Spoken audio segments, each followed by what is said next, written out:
سلام دوستای گلم، به کانال خودتون خوش آمدین.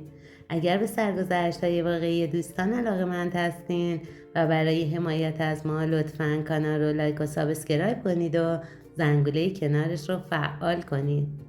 داستانی که امروز میخوام براتون تعریف کنم از طرف دوست عزیزمون مینا جون فرستاده شده.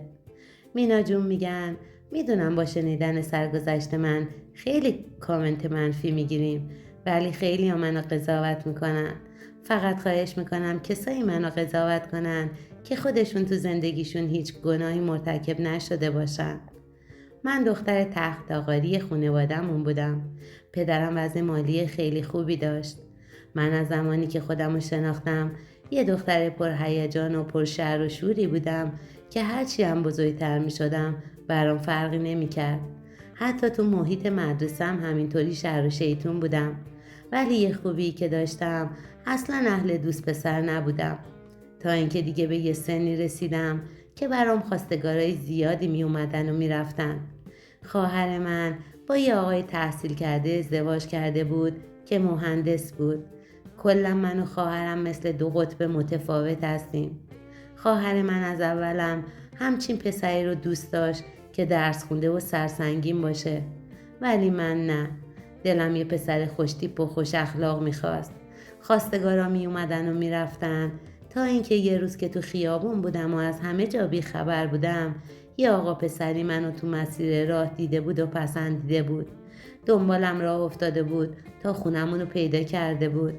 بعدم رفته بود و جریان رو به خونواده‌اش گفته بود و همین شد که چند روز بعد اومدن خواستگاری.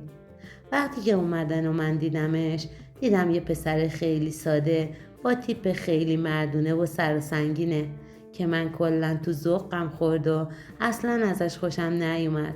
ولی خب مادرم خوشش اومده بود و میگفت هیچ عیبی نداره، برید فعلا با هم صحبت کنید که ببینیم چی میشه. وقتی که رفتیم تو اتاق که با هم صحبت کنیم، من همون اول کار آب پاکی رو ریختم رو دستش و بهش گفتم راستش من اصلا از شما خوشم نیومده، نه از خودتون، نه از تیپ و قیافتون، نه از چهرتون. ولی گفت من خیلی از تو خوشم اومده و چهرت به دلم نشسته. اون روز با یه نگاه عاشقت شدم. تیپ و قیافمم که هر طوری شما بگین و بخواین تغییر میدم و همونی میشم که شما میگین. گفتم نه، من خوشم نیومده از شما. بعدم از اتاق اومدم بیرون. اون روز مادر و خواهرش که دیدن من خیلی سریع از اتاق اومدم بیرون، فهمیدن که از پسرشون خوشم نیومده. سریع خداحافظی کردن و رفتن، ولی ولکنم نبودن. دوباره چند روز بعد مادرش تماس گرفت که اجازه بگیرن که دوباره بیان. مادرم بار اول چیزی در مورد پسرشون نپرسیده بود، چون تو همون نگاه اول من بهش گفته بودم که از تیپ و قیافش خوشم نیومده. اون روز پشت تلفن کارشو سوال کرد و مقدار حقوقشو. خلاصه یه سوالات خصوصی تری ازش پرسید. بعد که با پدرم صحبت میکردن میگفتن به نظر ما هیچ ایرادی بهش وارد نیست و پسر خوبیه. ولی اون روزم محکم وایسادم که نباید بیان و من اصلا از پسره و از تیپش خوشم نیومده. ولی مادرم گفت معلوم نمیشه که بهشون بگم نیایین، بذار یه بار دیگه بیان ببینیم چی میشه، شاید به دلت نشست. به خاطر همین بهشون اجازه داد که برای بار دوم بیان. اون شب گذشت و شب بعد که اومدن کلی خندم گرفته بود، چون اصلاً انگار اون پسر چند روز قبل نبود. 180 درجه تیپ و قیافش عوض شده بود. رفته بود آرایشگاه و تیپ جدید زده بود. کلی هم به خودش رسیده بود که به دل من بشینه. اون شبم مثل سری قبل چند دقیقه‌ای که نشستن مادرم گفت برید تو اتاق با هم صحبت کنید. دوباره ما رفتیم تو اتاق که بازم بهش گفتم والا ما به درد هم نمیخوریم. ببین من اصلا اهل حجاب نیستم، غذا درست کردنم بلد نیستم. واقعا دروغ میگفتم، من همه نوع غذایی رو بلد بودم درست کنم. بهش گفتم ببین من اهل تمیزکاری خونم نیستم، باید مدام کارگر بگیری. خلاصه هرچی بلد بودم که اگر بگم نظرش عوض میشه رو بهش گفتم، ولی بازم گفت هر چی که شما بگین، هر طوری که شما بگین من همون کارو میکنم. اون روز بازم جواب مثبت بهش ندادم و گفتم باید فکر کنم که یه جورایی خنثی بمونه. بازم رفتن. دوباره چند روز بعد اومدن. بازم گفتم ببین من اصلا دوست پسر دارم، من اصلا قصد ازدواج ندارم. ولی بازم هرچی من سنگ جلو پاش انداختم فایده ای نداشت. اونا که اون شب رفتن، مادرم که همه جوره پسره رو پسندیده بود و خوشحال بود دائم تو گوشم میخون پسره از همه نظر پسر خوبیه و هیچ بهونه و ایرادی بهش نیست. خلاصه با همه این بکش پس کشا تا به خودم اومدم دیدم یه روز شده اومدن بله برون. انگشتر نشونم آورده بودن و کلی همه ذوق داشتن، ولی من اصلا هیچ ذوق و دلخوشی نداشتم. یه روز که اومد با هم بریم برای خرید لباس عروس رفتیم، ولی وقتی لباس عروسا رو میدیدم انگار داشتم برای خودم کفن انتخاب میکردم. وقتی که رفتیم باغ تالارا رو ببینیم بازم هیچ کدوم به دلم نمی نشست و هیچ نظری نمی دادم. کلن حالم گرفته بود. از طرفی من که دختر شلوغ و شیطونی بودم و همش می گفتم و می خندیدم، سر به سر همه پسرها می زاشتم، اون روز فقط یه گوشه می نشستم و می رفتم تو فکر. پدرم که بیشتر از همه منو دوست داشت و به هم اهمیت بیشتری میداد، متوجه اخلاق و رفتارم شده بود و به خواهرم گفته بود برو ببین مینا چشه، اصلا حالش خوب نیست و یه جورایی گرفته است. خواهرم اومد و نشست روبروم. گفت چیه؟ چی شده آجی کوچیکه؟ چته؟ چی شده که انقدر خانم شدی؟ حالا که میخوایم شوهرت بدیم که از شر شلوغی و شیطنتات راحت بشیم اینقدر مظلوم شدی؟ منم که چند روزی بود بغض گلومو گرفته بود زدم زیر گریه و گفتم به خدا من این پسره رو نمیخوام، اصلا دوستش ندارم و به زور دارم بقیه رو همراهی میکنم. خواهرم بلند شد و رفت و جریان رو به پدرم گفت که مینا میگه من اصلا از این پسر خوشم نیومده و به زور دارم خودم رو نگه میدارم و بقیه رو همراهی میکنم. پدرم گفت مگه اجباری در کار بوده؟ اصلا نباید از اولم خودتو ناراحت میکردی. این وصلت چیز شوخی نیست که بگی امروز قبول میکنم و هر موقع خسته شدم رها میکنم. اونایی که از اول با عشق و علاقه جلو میان وقتی که یه مدت میگذره نمیتونن با هم کنار بیان و زندگی کنن، بعدم از هم خسته میشن. حالا چه برسه که تو از همین اول کار میگی نمیخوام. اصلا مهم نیست، برو یه زنگ بزن و بهشون بگو ما نمیخوایم و منصرف شدیم. خواهرم که کلا دختر خجالتی و کمروییه به پدرم گفت من نمیگم بهشون ما نمیخوایم و منصرف شدیم. من زنگ میزنم بهشون میگم یه توکه پا بیاید اینجا که شما باهاشون کار دارید. وقتی که اومد شما خودتون هر طوری صلاح میدونین موضوع رو بهش بگید. بعدم پدرم و خواهرم گفتن تو خودت ببرش تو اتاق و همه چی رو بهش بگو که ازش خوشت نیومده و نمیخوای باهاش ازدواج کنی. بعدم خواهرم رفت بهش زنگ زد و اونم 2 ساعت بعد اومد. وقتی که اومد بهش گفتم ببین من میفهمم که تو داری حسابی تلاش میکنی که هر طوری شده من ازت خوشم بیاد، ولی واقعا این اتفاق نمیافته. بعدم انگشتر نشونی که آورده بود و بهش دادم و گفتم اینم بگیر برو دنبال یکی دیگه، منم برات آرزوی موفقیت میکنم. همینطوری که انگشتر تو دستم بود و داشتم یه جورایی راضیش میکردم که راضی بشه و با دل شکسته از خونمون بیرون نره، مادرم اومد تو اتاق و بازم مثل سریای قبل شروع کرد به تعریف و تمجید الکی که وای چقدر شما دوتا به هم میایین، چقدر من خوشحالم و کلن هرچی من تا اون چند دقیقه ریسیده بودم رو پنبه کرد. همه حرفامون رو برد به این که فقط ما دوتا به درد هم میخوریم و فقط با هم میتونیم خوشبخت بشیم. یه جوری مادرم اون رو زبون منو بست که دیگه نه من تونستم حرفی بزنم و نه کامران. اون روز هیچ کدوم هیچ حرفی نزدیم. حتی جوری این چند روز و چند جلسه رو که باید کارامون رو انجام میدادیم تا نامزد بشیم حرف زد و جلسه رو دست خودش گرفت که کلاً اعضای خانواده و حتی پدرم هم نفهمید که من که انقدر ناراحت و مخالف بودم چطوری قبول کردم و نظرم عوض شد. یه دفعه به خودم اومدم که دیدم من و کامران با هم عقد کردیم. بعد از ازدواجمون کامران طفلی همونطوری که جلسه دوم آشناییمون قول داده بود هر طوری من بخوام عوض میشه همونطوری شده بود. هر کاری میکرد که من ازش راضی باشم و خوشحال بشم. ولی من واقعا هیچ حسی بهش نداشتم. نه دلم میخواست باهاش جایی برم نه حرفی بزنم. حتی اگه جایی مجبور بودیم که با هم بریم وقتی که میرفتیم من کلی از تیپ و قیافش خجالت میکشیدم. اصلا به چشم شوهر نگاش نمیکردم.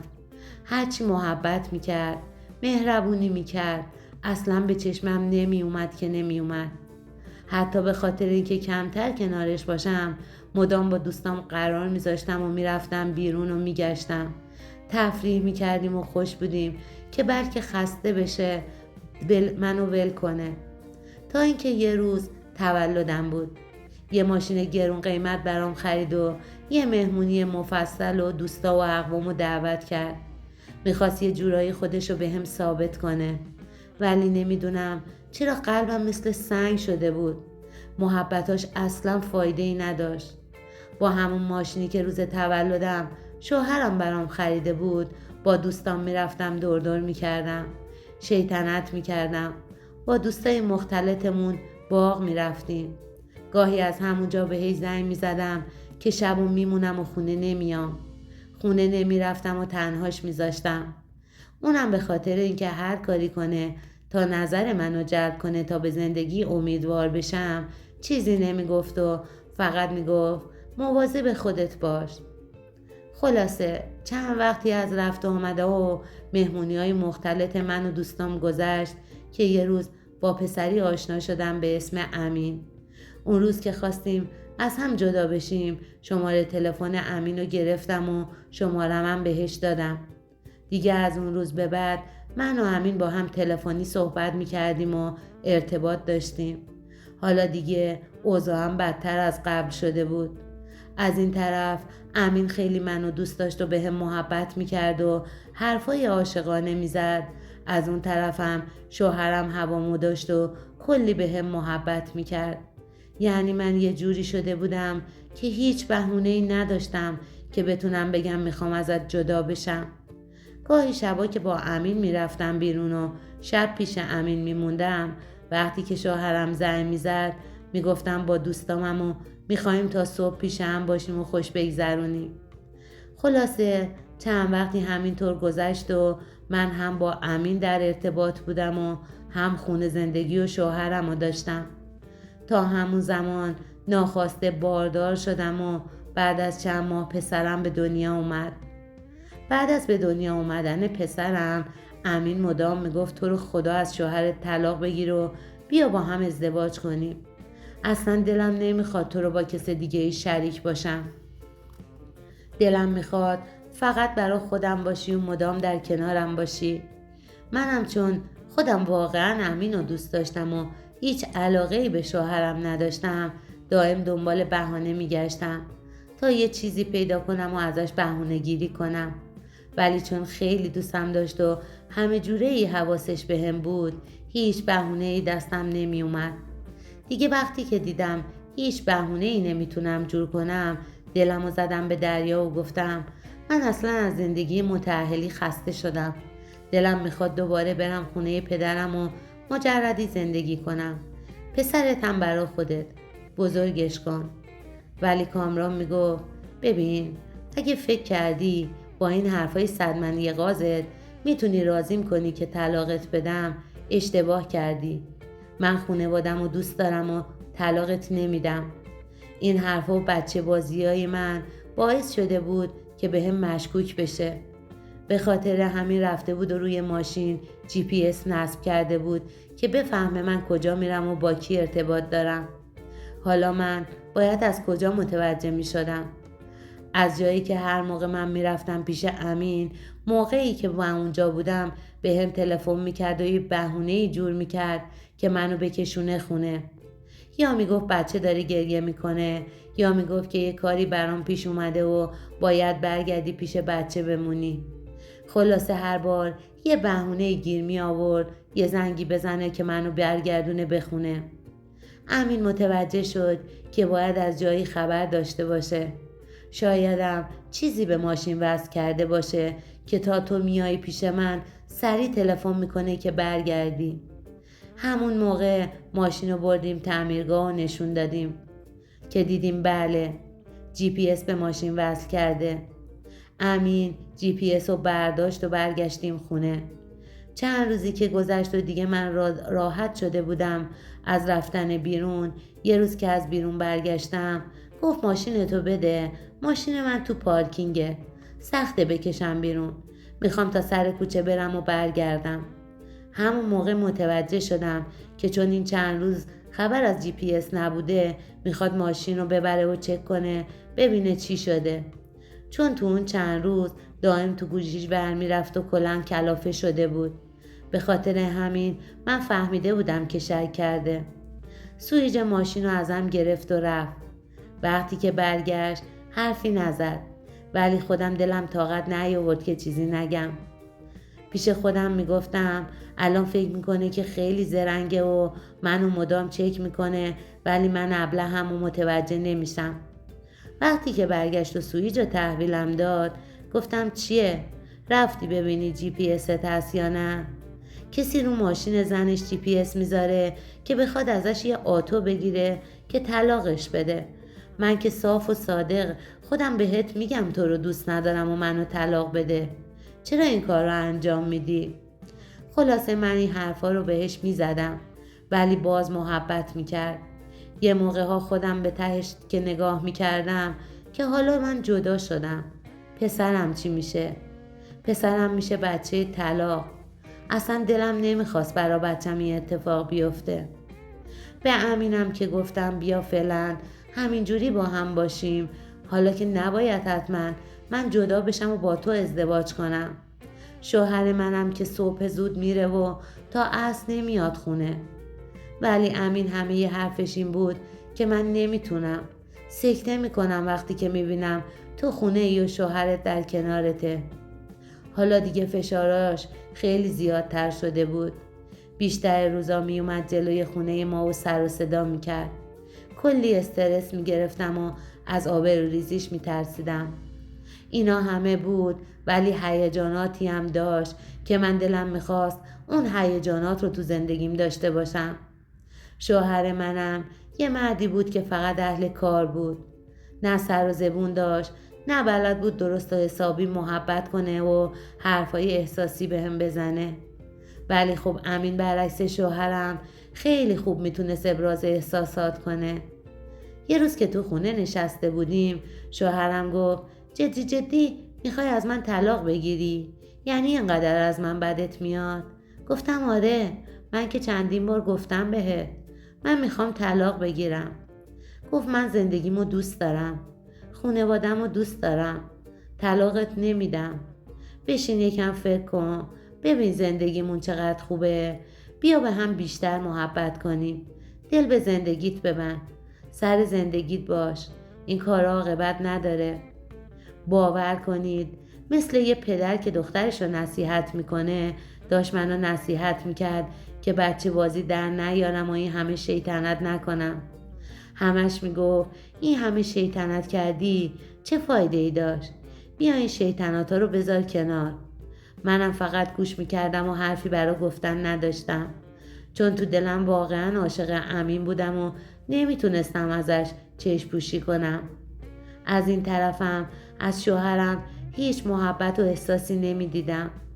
دیگه از اون زمان کم کم روابط بینمون سردتر شده بود. اصلا هیچ رابطه‌ای با هم نداشتیم. من به امین دلخوش بودم و سرم باهاش گرم بود. هر طوری بود گذشت که دیدم هر کاری میکنم شوهرم طلاقم نمیده، در عوض بیشتر بهم محبت میکنه. همینطور سر دوراهی مونده بودم تا اینکه چند وقتی که گذشت خدای دخترم بهمون داد و با اینکه اصلا زندگی دلچسب من نبود ولی روزگارمون رو میگذروندیم. تا اینکه من چون همیشه مشتاق هیجان بودم پیش خودم گفتم مهاجرت میکنم، از ایران میرم. همینطوری با امین راحت‌تر میتونم ارتباط بگیرم. همین که اگر این اتفاق بیفته شوهرم حتما طلاقم میده، چون اصلا مهاجرت رو دوست نداشت. دیگه این شد که شروع کردم سر ناسازگاری برداشتن. مدام تو خونه راه میرفتم و غر میزدم که من میخوام مهاجرت کنم. من دوست ندارم عمر جوونیم تو ایران حروم بشه و بهونه پشت بهونه می آوردم تا راضیش کنم. تا اینکه یه روز گفت باشه، حالا که انقدر به طلاق و مهاجرت مصممی باشه، چون تو میخوایی منم حرفی ندارم و مهاجرت میکنیم. بعدم چند وقتی طول کشید و همه کارامونو کردیم و مهاجرت کردیم. همه رویاهایی رو که تو سر من بود از اینکه بعد از مهاجرت میتونم ارتباط بیشتری با امین بگیرم و از شوهرم به همین بهونه طلاق بگیرم بازم خراب شد. اینم براتون بگم الان که دارم سرگذشت زندگیمو براتون تعریف میکنم چندین ساله که ما خارج از ایران زندگی میکنیم. من گهگاهی که برای دیدن خانوادم میام ایران به امینم سر میزنم. من و امین هنوزم به هم علاقه داریم و حالا که این همه سال گذشته هنوز عاشق همیم. گاهی فکر میکنم که من شوهرم رو دوست دارم، پدر بچه هامه، خیلی حالا دیگه به هم محبت میکنه، ولی خب عاشقش نیستم. من واقعا عاشق امینم. امینم تا به حال هنوز ازدواج نکرده و منتظر منه. همه ی حرفش همینه که من تمام این سالها منتظرم تا تو طلاق بگیری و مطمئنم که بالاخره طلاق میگیری و من باهات ازدواج میکنم.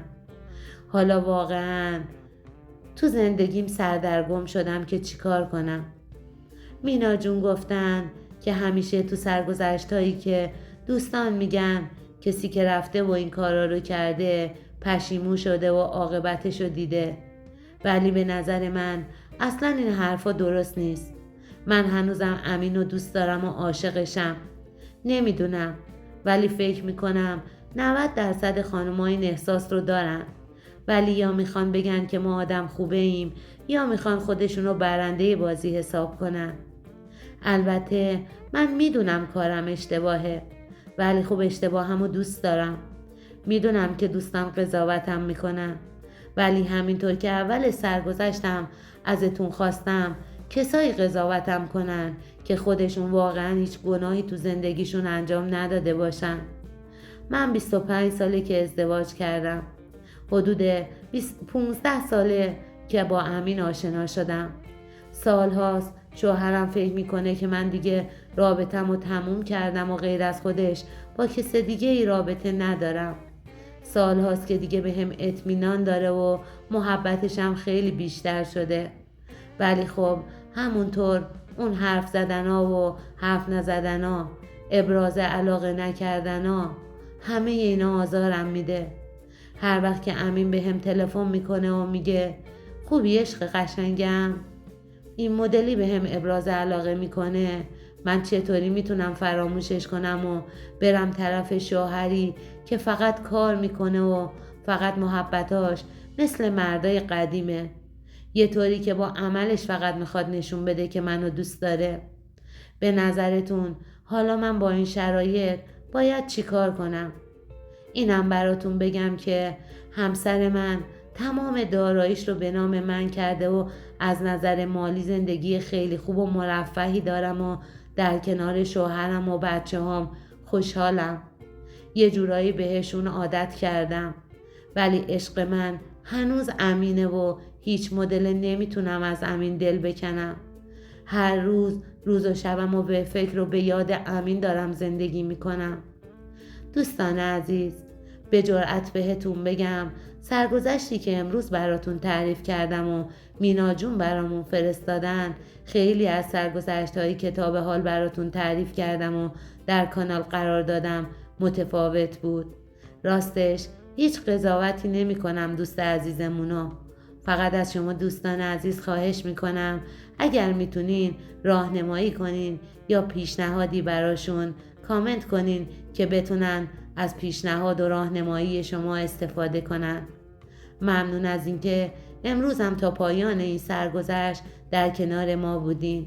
اگر به سرگذشت‌های واقعی دوستان علاقه‌مندین و برای حمایت از ما لطفاً کانال رو لایک و سابسکرایب کنید و زنگوله کنارش رو فعال کنید تا هر وقت سرگذشت جدیدی از دوستان به دستم رسید و در کانال قرار دادم به شما اطلاع داده شود. اگر هم دوست دارین سرگذشت زندگی خودتون رو با دوستان به اشتراک بگذارین، از زیر همین ویدیو و گذاشتن کامنت با ما در ارتباط باشین. ممنون از محبت شما و اینکه ما رو تنها نمیذارین. شما رو به خدا می سپارم.